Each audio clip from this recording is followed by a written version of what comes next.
नमस्कार साथियों, मैं डॉक्टर जहीर अब्बास। आज मेरा ये वीडियो है रक्तदान पर। रक्तदान को महादान बोला गया है।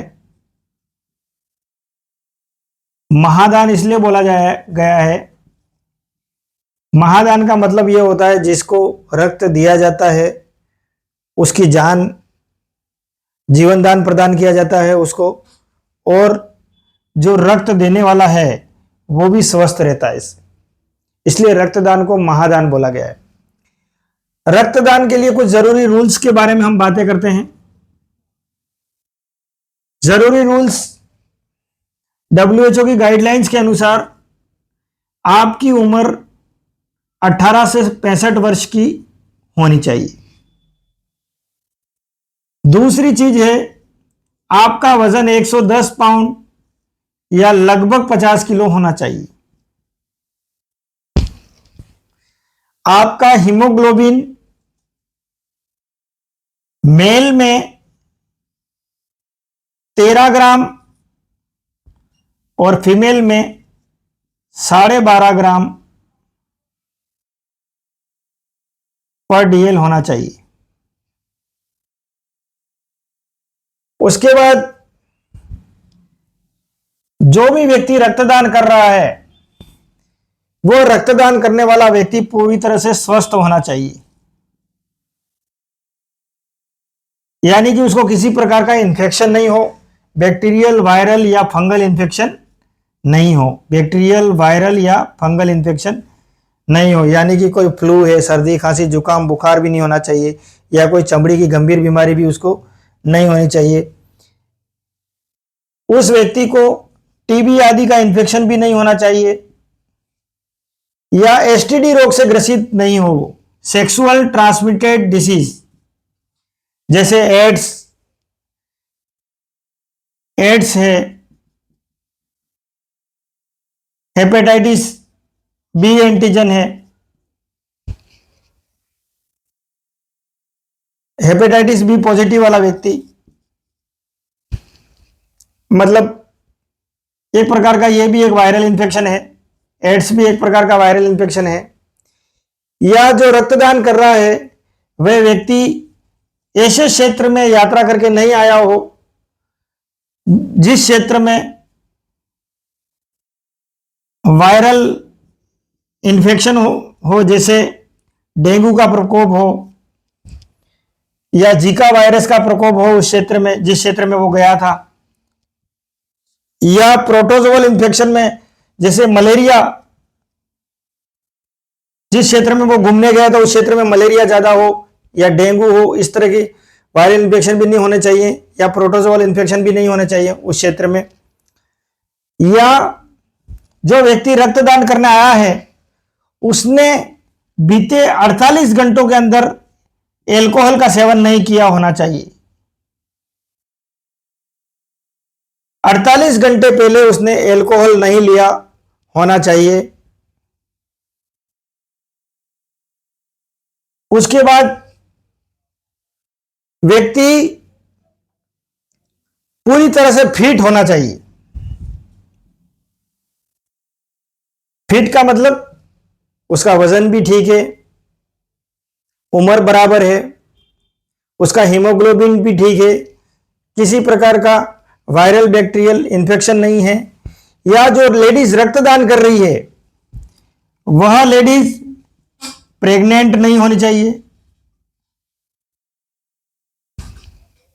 या ब्रेस्ट फीडिंग नहीं करा रही हो, यानी कि छोटा बच्चा हो जिसको दुग्धपान करा रही हो, ऐसी फीमेल भी नहीं होनी चाहिए। या ऐसी औरत जिसका अभी अभी गर्भपात हुआ हो, ऐसी औरत भी रक्तदान के लिए एलिजिबल नहीं होती है। या ऐसे लोग जिन्होंने पिछले 6 महीनों के अंदर सर्जरी हुई हो उनकी, या ऐसे व्यक्ति जिन्होंने पिछले 6 महीने के अंदर शरीर पर कोई टैटू बनवाया हो, वह भी रक्तदान नहीं कर सकता।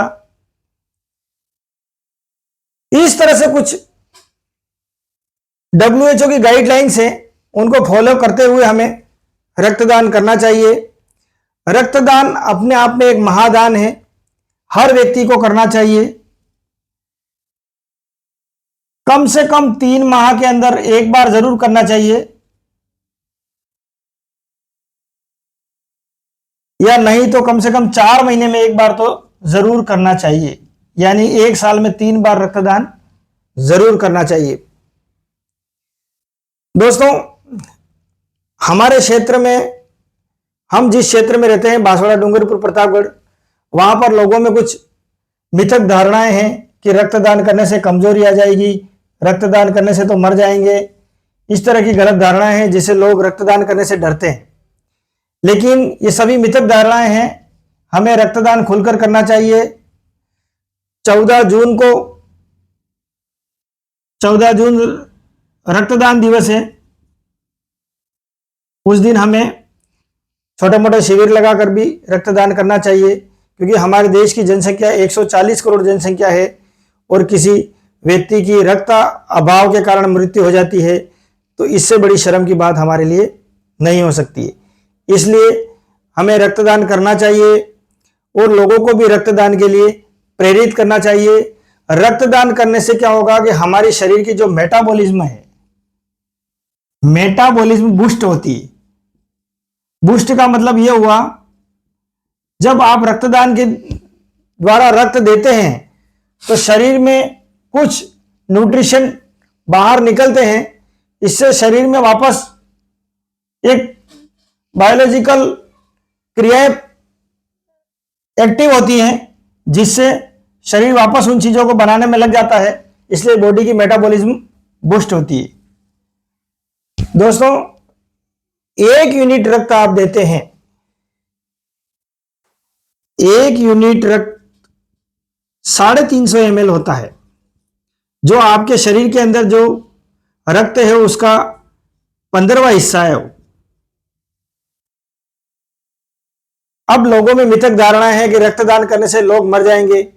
आपके शरीर में से खाली 15वां हिस्सा निकाला जाता है, यानी कि आपके शरीर को कुछ भी फर्क नहीं पड़ता है। बस आप जिस समय रक्तदान कर रहे हैं उस समय आपको उसी दिन बॉडी को हाइड्रेटेड रखना है, जूस आदि पीना है, पानी अच्छी तरह से पिए, हाइड्रेटेड रखें। और जिस दिन आपने रक्तदान किया है उस दिन कोई ऐसे हार्ड वर्क नहीं करें जिससे बॉडी में से पानी निकल जाए। इस तरह के कोई हार्ड वर्क नहीं करें ताकि बॉडी का डिहाइड्रेशन नहीं हो। बस ये सावधानी रखनी है। बाकी रक्तदान करने के बाद 2-3 घंटे के अंदर आप वापस सामान्य हो जाएंगे।